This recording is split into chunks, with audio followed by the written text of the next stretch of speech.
कल्याणमध्ये पुन्हा एकदा आगीची घटना घडलेली आहे। मी सध्या उभा आहे कल्याण पश्चिमेमधील गोदरेज हिल परिसरामधील रिव्हरडेल या इमारतीवरती आणि आपण पाहू शकतो याच इमारतीच्या 13व्या व 14व्या मजल्याला आज सायंकाळी 8 वाजेच्या सुमारास या ठिकाणी अचानक आग लागलेली आहे। मिळालेल्या माहितीनुसार या ठिकाणी शॉक सर्किटमुळे ही आग लागली होती।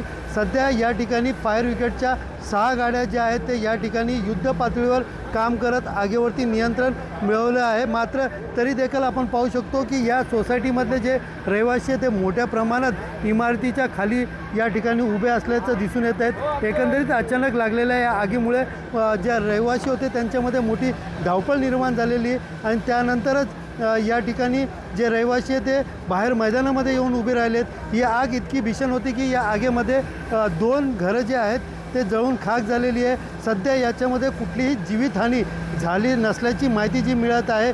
मात्र तरी देखील या ठिकाणी अग्निशामक दलाच्या 6 गाड्या या ठिकाणी आलेल्या आगीवरती नियंत्रण मिळवण्यात आलेलं आहे। मात्र आता सध्या पुलिंगचं काम या ठिकाणी सुरू असल्याची माहिती अग्निशामक दलाच्या अधिकाऱ्यांकडून दिली जात आहे। सुनील जाधव, TV9 मराठी, कल्याण।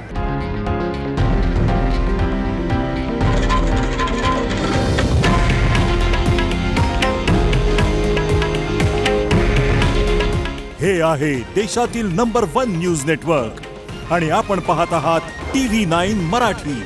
काळजी तुमची, हित महाराष्ट्राचं।